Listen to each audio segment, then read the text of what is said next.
कहानी की शुरुआत होती है एक बूढ़े आदमी से जो खिड़की के पास अपनी दूसरी शराब का गिलास भरने गया ही था कि जैसे ही उसने ऊपर देखा उसके सारे बॉडीगार्ड मारे जा चुके थे। उसने खुद को थोड़ा संभाला, बची हुई शराब पी ली और पीछे मुड़कर देखा तो माइकल उसके सामने खड़ा था। किसी जमाने में उसी के लिए काम करने वाला ये सबसे खतरनाक कातिल आज उसी का काल बनकर खड़ा था। बूढ़ा आदमी अभी भी उसे मनाने की कोशिश कर रहा था और अपनी जान बख्शने की भीख मांग रहा था, लेकिन माइकल ने उस पर बिल्कुल भी ध्यान नहीं दिया। माइकल बोला, तुम ही वजह थे कि मैंने 10 साल पहले ट्रिगर नहीं दबाया।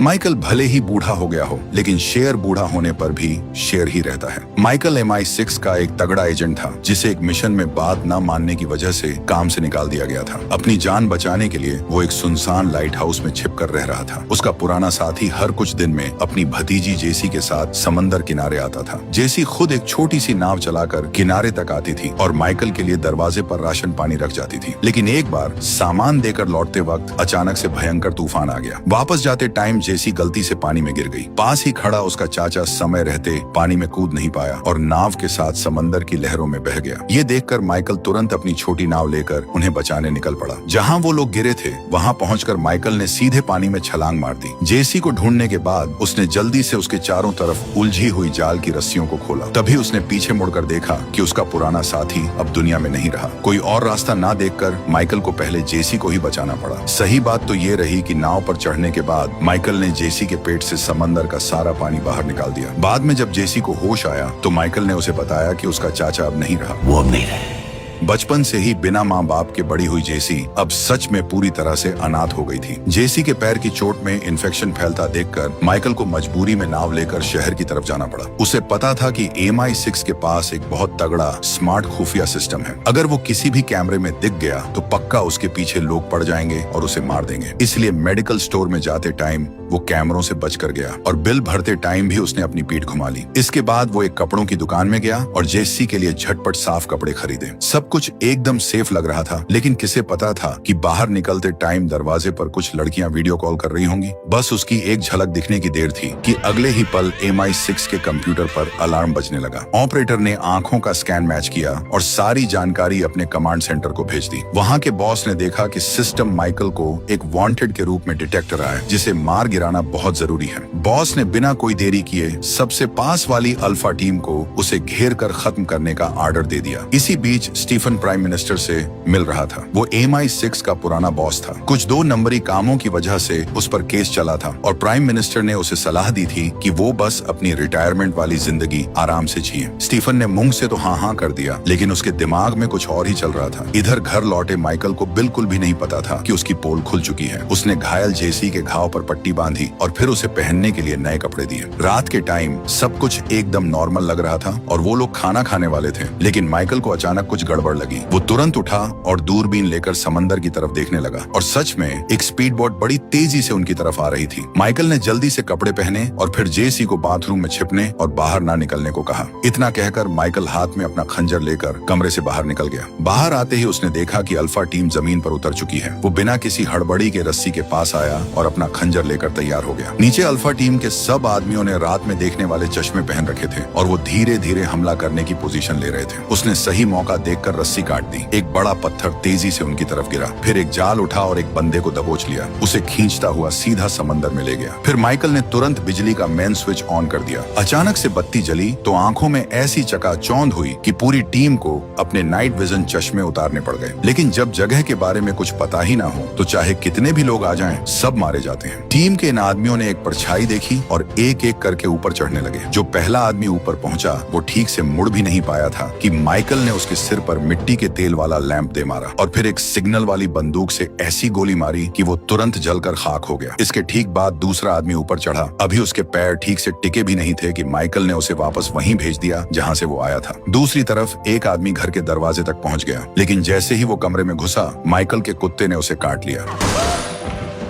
2 गोलियां मारकर उस कुत्ते को खत्म करने के बाद वो आदमी बाथरूम में घुसा और उसने जेसी को खोज निकाला। जब जेसी को अगवा करके ले जाया जा रहा था, ठीक उसी टाइम माइकल ने लोहे के हुक का इस्तेमाल करके एक और आदमी को फंसा लिया, लेकिन उसने उसे तुरंत मारा नहीं बल्कि उसे छत के डंडे से लटका दिया। जब उसके बाकी साथी अंदर घुसे तो माइकल पीछे ही छिपा हुआ था और एकदम सही मौका देखकर उसने एक ऐसी जोरदार चाकू मारी कि उसकी वहीं मौत हो गई। इन हमलावरों को निपटाने के बाद अचानक माइकल को जेसी की चीख सुनाई दी। उसने जमीन से बंदूक उठाई, एक गोली पैर पर मारी और दूसरी सीधे सिर में मार दी। एक भी फालतू गोली बर्बाद नहीं की। इसके बाद माइकल तेजी से दौड़कर वहां पहुंचा, लेकिन लाश पर लगे कैमरे ने उसका चेहरा रिकॉर्ड कर लिया। माइकल ने तुरंत लाश को घुमाया और उसके शरीर से सारे गैजेट निकाल लिए। उसने जेसी को वहीं थोड़ी देर रुकने को कहा और खुद कुत्ते को साथ ले जाने के लिए कमरे में वापस गया। लेकिन उसने ये नहीं सोचा था कि कुत्ता अब इस दुनिया में नहीं रहा। अब जब वो पकड़े जा चुके थे तो और छिपने का कोई फायदा नहीं था। इसलिए माइकल ने अपने एक करीबी दोस्त को फोन मिलाया और मिलने का टाइम और जगह पक्की कर ली। उसके बाद उसने फोन की बैटरी निकाल फेंकी और जेसी को लेकर लाइट हाउस से निकल लिया। इधर MI6 का कमांड सेंटर भी अभी हुई इस घटना को देखकर सन्न रह गया था। अपने काम को पूरा करने के लिए बॉस ने अपने लोगों से कहा कि घटना स्थल के सबसे करीब जो भी एक्टिव एजेंट है उसे काम पर लगाओ और उसे माइकल को रोकने और खत्म करने का ऑर्डर दे दिया। इसके बाद वो अकेली मेन सर्वर वाले कमरे में गई। वहाँ बैठी कंप्यूटर वाली ने उसे बताया कि पहले जो आतंकवादी की पहचान सामने आई थी वो एकदम फर्जी थी। किसी ने चुपके से कंप्यूटर का कोड बदल दिया था ताकि जैसे ही माइकल की फोटो आए सिस्टम अपने आप उसे आतंकवादी बता दे। असल में माइकल तो एक टॉप क्लास का एजेंट था। बॉस का दिमाग चकरा गया कि आखिर ऐसा क्यों है। उसने कंप्यूटर वाली से इसकी तह तक जाने को कहा ताकि पता चल सके कि इसके पीछे किसका हाथ है। फिर वो बाहर आई और कमांड सेंटर वालों से बोली कि माइकल को जिंदा पकड़ना है, उसे बिल्कुल भी मारना नहीं है। उसे इस बात का रत्ती भर भी अंदाजा नहीं था कि उसके सारे प्लान पहले से ही स्टीफन की स्क्रीन पर एक एक सीन के साथ लाइव चल रहे थे। स्टीफन ने जैसे ही देखा कि MI6 ने एक नया एजेंट भेजा है, उसने तुरंत उसे एक खुफिया मैसेज भेजा कि मैं तुम्हारा सबसे बड़ा बॉस हूँ और तुम्हें सिर्फ मेरे ही ऑर्डर मानने हैं। एजेंट का जवाब आने के बाद स्टीफन ने माइकल और जेसी दोनों को मौत के घाट उतारने का ऑर्डर दे दिया। इधर माइकल और जेसी किनारे पर आ चुके थे। दोनों ने पास के एक घर के पास एक कार खड़ी देखी। सेफ्टी के लिए माइकल ने बंदूक जेसी को पकड़ा दी और उसे बाहर रुकने को कहा और खुद कार की चाबियां ढूंढने के लिए घर के अंदर घुस गया। किससे पता था कि अंदर छानबीन करते टाइम उसे अचानक एक छोटा बच्चा दिख जाएगा और इसके तुरंत बाद बच्चे का बाप बंदूक ताने दरवाजे पर आ गया। माइकल कोई नई मुसीबत नहीं मोल लेना चाहता था, लेकिन तभी जेसी बंदूक ताने वहां पहुंच गई। हथियारों का फर्क देखकर उस आदमी के पास कोई रास्ता नहीं बचा और उसे जेसी के कहने पर माइकल के घाव पर टांके लगाने पड़े। उन्हें लगा था कि बात यहीं खत्म हो जाएगी, लेकिन अभी वो दोनों घर से बाहर भी नहीं निकले थे कि उस आदमी के बेटे ने बोल दिया कि उसने पुलिस को फोन कर दिया है। बाहर पुलिस के सायरन की आवाजें सुनकर माइकल ने खिड़की से झांका तो पुलिस की गाड़ियां उनके अहाते में आ चुकी थी। कमांड सेंटर वालों को जब ये पता चला तो उन्होंने तुरंत वहां की लोकल पुलिस को इसमें शामिल ना होने को कहा, लेकिन जैसे उनका सिस्टम ही खराब हो गया हो, मौके पर खड़ी पुलिस ने उनकी बात पर कोई ध्यान नहीं दिया। माइकल को सब समझ आ रहा था कि ये क्या चल रहा है। घर का आदमी जैसे ही बाहर देखने गया, सीधा एक गोली आई और उसके सिर के आर पार हो गई। इसी बीच वहाँ एजेंट भी पहुंच चुका था जो पुलिस वालों पर फायर कर रहा था। माइकल ने लड़के को समझाया और बोला कि यहीं बैठे रहना, यहाँ से हिलना मत। उसने हथियार उठाए और सीधे दरवाजे की तरफ चला गया। जैसे ही पुलिस वाला अंदर आया, सीधा उसके पैर पर एक लात मारी। तभी एक और पुलिस वाला आया और माइकल पर हमला कर दिया। माइकल ने अकेले ही दोनों की खटियां खड़ी कर दी। जेसी को पकड़ा और बाहर लेकर निकला, लेकिन तभी एक और पुलिस वाला आ गया। फिर उसके सिर पर सीधा एक मुक्का मारा, जिससे पुलिस वाला वहीं ढेर हो गया। उसकी जेब से कुछ सामान निकाला और वहां से निकल गया। एक पुलिस वाला उसके सामने आ गया, लेकिन उसने पेपर स्प्रे निकाला और उसके मुंह पर स्प्रे कर दिया, जिससे पुलिस वाला वहीं तड़पने लगा। एक और पुलिस वालों को लेजर गन से मारा और उनके हथियार ले ली। कमांड सेंटर ने जब ये सब देखा तो उन्होंने तुरंत मौके पर मौजूद अपने एजेंट से कांटेक्ट करने को कहा, लेकिन उन्हें क्या पता था कि उस एजेंट ने बहुत पहले ही अपना फोन और कम्युनिकेशन सब बंद कर रखा था। माइकल को इन सब बातों से कोई लेना देना नहीं था। वो पुलिस की गाड़ी लेकर फुल स्पीड में वहां से निकल लिया, लेकिन जैसे ही वो पतली सड़क पर पहुंचा, पीछे से वो एजेंट भी उसका पीछा करते करते आ गया। ये तो मानना पड़ेगा कि वोल्वो कार टक्कर सहने में बहुत मजबूत होती है। पीछे आ रहे एजेंट ने हार ना मानते हुए 2 गोलियां दागी, लेकिन जब देखा कि इसका कोई असर नहीं हो रहा है तो उसने फुल एक्सीलेटर देकर सीधे कार को पीछे से टक्कर मार दी। लेकिन उसकी इस हल्की फुल्की टक्कर से वोल्वो कार का बाल भी बांका नहीं हुआ। माइकल भी उसके साथ उलझना नहीं चाहता था, इसलिए उसने अपनी कार दूसरी सड़क पर घुमा ली और फिर दोनों के बीच एकदम खतरनाक कार रेस शुरू हो गई। ये देखकर कि पीछे वाला एजेंट काफी परेशान हो चुका है, माइकल ने अपनी गाड़ी की तेजी से ब्रेक मारा और और गाड़ी को धीमा कर लिया। फिर स्पीड बढ़ाते हुए एजेंट को सीधा पीछे से धक्का दे दिया और तब तक रुका नहीं जब तक नितिन गडकरी का इथेनॉल का मोए मोए ना हो गई। जल्दी ही माइकल अपनी कार को एक लकड़ी के कारखाने में ले गया और दोनों एक दूसरी गाड़ी लेने के लिए नीचे उतरे। इधर वो एजेंट मरा तो नहीं था, लेकिन उसे बहुत भारी अपमान सहना पड़ा था। वो बंदूक लेकर सड़क पर जा रहे किसी अनजान आदमी की कार लूटना चाहता था, लेकिन किसे पता था कि पीछे से जल्दी ही पुलिस की एक गाड़ी आ जाएगी। वो पहले से ही गुस्से में पागल हो रहा था और सामने से पुलिस को आता देखकर उसने बिना कुछ सोचे समझे उन्हें सीधा जमीन पर सुला दिया। इधर MI6 का बॉस स्क्रीन पर माइकल को देखकर गहरी सोच में डूब गया था। उसने तुरंत पुराने बॉस स्टीफन को फोन घुमाया और पूछना चाहा कि आखिर इस माइकल की पूरी कहानी क्या है। उसने जल्दी से बात को घुमाते हुए समझाया कि माइकल ने एक बार एक सीक्रेट मिशन में बात नहीं मानी थी और सरकार जिस बंदे को मारना चाहती थी उसे उसने जाने दिया था और फिर वो खुद भी गायब हो गया। ये आदमी बहुत खतरनाक है और अब जब उसका पता चल ही गया है तो उसे पूरी ताकत लगाकर खत्म करना ही होगा। स्टीफन की बातों पर बॉस को पूरी तरह से भरोसा नहीं हुआ। फोन काटने के बाद वो कंप्यूटर वाले के पास गई और उससे एक पेन ड्राइव ली। वापस आकर जब उसे खोला तो उसमें वही मिशन था जिसमें स्टीफन के कहने पर माइकल ने काम किया था। फाइलों से पता चला कि माइकल ने ईरान के एक साइंटिस्ट को इसलिए नहीं मारा था क्योंकि उसने खुद ही परमाणु हथियारों का नक्शा सौंप दिया था और माइकल ने उसे वहां से सेफ निकलने में मदद की थी। ये सब देखने के बाद बॉस को और पक्का यकीन हो गया कि माइकल को ऐसे ही नहीं मारा जा सकता। उसे हर हाल में पूछताछ के लिए वापस लाना ही पड़ेगा। उसे इस बात का जरा भी अंदाजा नहीं था कि उसकी एक एक हरकत ऊपर लगे कैमरे में रिकॉर्ड हो रही है। ये देखकर स्टीफन बहुत निराश हुआ और सोचने लगा कि इन नए एजेंटों से काम निकलवाना सच में बहुत मुश्किल काम है। इसी बीच माइकल और जेसी उस दोस्त के पास पहुंच चुके थे जिससे उसने पहले बात की थी। जब माइकल ने रिटायरमेंट लिया था तब इसी दोस्त ने एक आम आदमी के नाम का इस्तेमाल करके उसकी असली पहचान छिपाने में मदद की थी, जिससे माइकल मानो दुनिया की नजरों से एकदम गायब ही हो गया था। लेकिन इससे पहले जब MI6 ने पहली बार स्कैन किया था तो रिजल्ट में वो एक आतंकवादी निकला था। ऐसा खेल करने वाले बंदे के लिए माइकल के दिमाग में सिर्फ एक ही नाम था और वो था स्टीफन। हालांकि स्टीफन MI6 के बॉस की कुर्सी से हट चुका था, लेकिन उसका पावर अब भी बहुत था और वो अपनी हद से बाहर जाकर दूसरे एजेंटों को भी ऑर्डर दे सकता था। स्टीफन के पास पूरे सिस्टम को चलाने का एक्सेस भी था, इसलिए अब माइकल के पास छिपने का कोई रास्ता नहीं बचा था। इस मामले को सुलझाने का सिर्फ एक ही तरीका था और वो था स्टीफन को खत्म करना। इसलिए माइकल जेसी को अपने साथ नहीं रखना चाहता था क्योंकि वो उसकी जान की गारंटी नहीं ले सकता था। लेकिन हाल ही में हुई इन खूनी लड़ाइयों की वजह से जेसी माइकल से जुड़ गई थी और माइकल को छोड़कर वो किसी और पर रत्ती भर भी भरोसा नहीं करती थी। सबसे बड़ी बात तो ये थी कि उसके दोस्त को कैंसर था और वो जेसी की देखभाल करने की हालत में बिल्कुल नहीं था। मजबूरी में उसका दोस्त सिर्फ थोड़ा बहुत पीछे से सपोर्ट करने का काम ही कर सकता था। बात खत्म करने के बाद उसका दोस्त जाने की तैयारी करने के लिए बाहर निकल गया। घर के अंदर जब माइकल जेसी को बुलाने गया तो अचानक उसे कुछ अजीब सी आवाजें सुनाई दी। उसने तुरंत जेसी को एक कोने में छिपने को कहा और फिर पास ही से एक लोहे का औजार उठाकर दरवाजे के पीछे छिप गया। बाहर वाला एजेंट भी कोई कच्चा खिलाड़ी नहीं था। वो हाथ में बंदूक लिए धीरे धीरे अंदर की तरफ बढ़ रहा था। तभी उसने एक गोली चलाई, जिसे देखकर माइकल तुरंत भागकर छिप गया। एजेंट लगातार गोलियां चलाता रहा।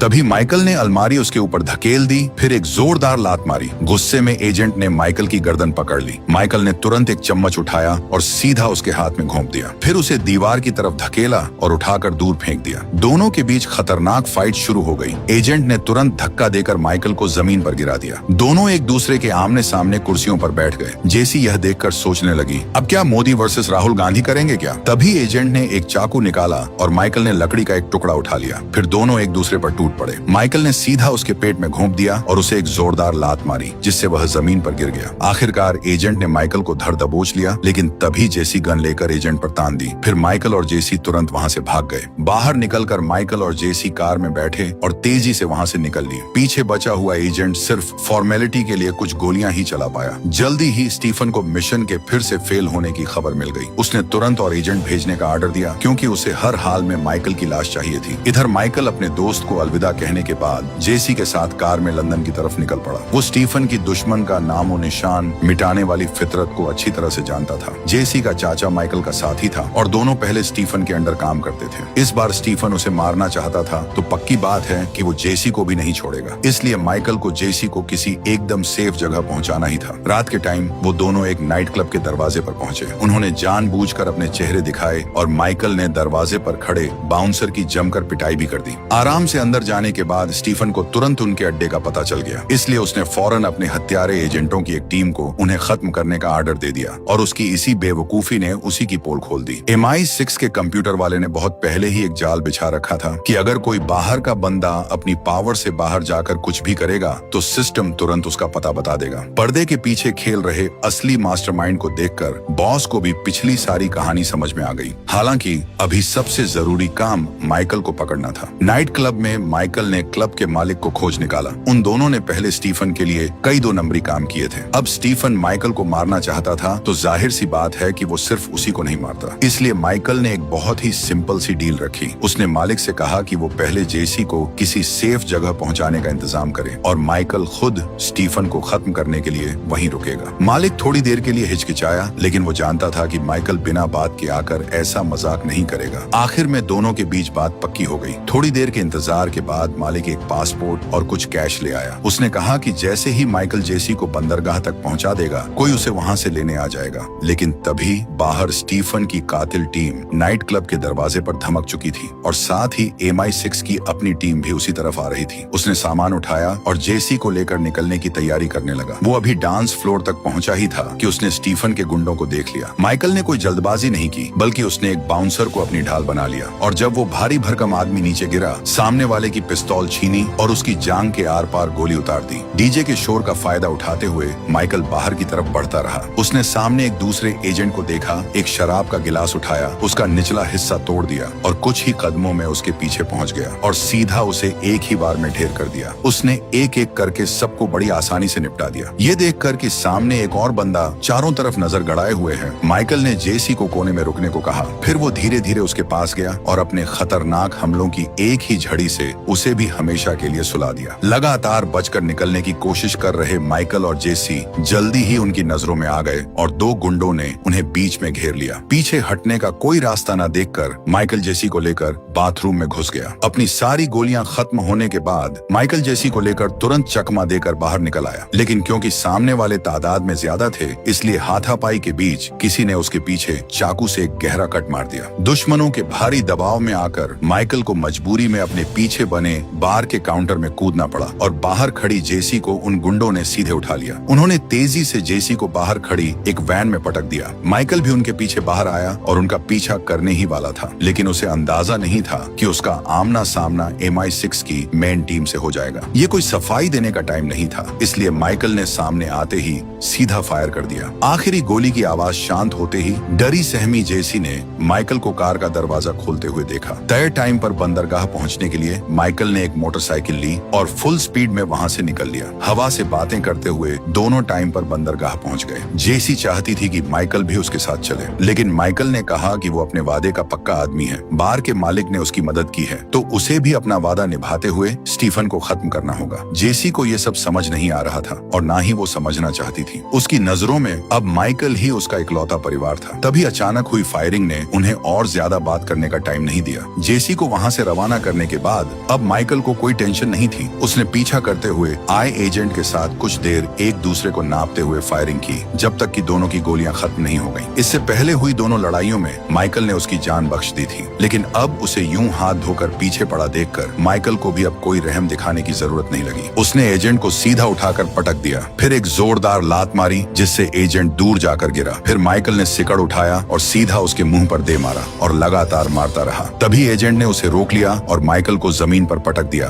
फिर उसका गला जोर से पकड़ लिया। माइकल गुस्से में उसे सीधा घुमाकर पटक दिया, फिर एक पाइप से उसकी पीठ पर जोर से मारा। इसके बाद उसने फिर से सिकड़ उठाया और लगातार मारता रहा। आखिर में उसने पाइप में सिकड़ लपेटी और एक ही बार में एजेंट का काम तमाम कर दिया। अगले दिन जब स्टीफन खिड़की के पास खड़ा होकर अपनी शराब का गिलास भर रहा था, उसने ऊपर देखा तो बाहर के सभी सिक्योरिटी गार्ड मारे जा चुके थे। वो अपने दिल में अच्छी तरह जानता था कि ये हमला किसने किया है, इसलिए उसने बड़े आराम से अपनी शराब का आखिरी घूंट पिया और पलटा तो माइकल उसके सामने खड़ा था। स्टीफन भले ही MI6 से रिटायर हो चुका था, लेकिन उसकी राजनीति की भूख बहुत बड़ी थी। वो अपने दामन के सारे दाग एकदम साफ करना चाहता था, इसलिए उसने उन सभी लोगों को निपटाने की सोची जिन्होंने पुराने टाइम में उसके लिए 2 नंबरी काम किए थे। 10 साल पहले माइकल ने उसे नहीं मारा था, बल्कि गुमनाम जिंदगी जीने का फैसला किया था। लेकिन अब स्टीफन को इतना एहसान फरामोश देखकर माइकल उसकी कोई भी फालतू बात नहीं सुनना चाहता था और उसने एक ही गोली से उसे समय से पहले ही नर्क का रास्ता दिखा दिया। 3 महीने बाद स्पेन के रोम में अकेली रह रही जेसी एक किताब पढ़ रही थी। MI6 लगातार उस पर नजर रखे हुए था। वो जेसी के जरिए जरिए गायब हो चुके माइकल को ढूंढना चाहते थे। जैसा सोचा था, जल्दी ही कैमरे का मुंह जबरदस्ती ऊपर कर दिया गया। फिर एक आदमी ने जेसी को एक पेपर बैग दिया जिसके अंदर माइकल की इस्तेमाल की हुई शतरंज की एक गोटी थी। उस शतरंज की गोटी को देखकर जेसी तुरंत समझ गई कि माइकल उसके पास वापस आ गया है। इस वीडियो को बनाने में बहुत मेहनत लगी है और इस वीडियो से एक पैसा भी नहीं मिलने वाला, तो प्लीज भाइयों एक लाइक कर दो और चैनल सब्सक्राइब कर दो।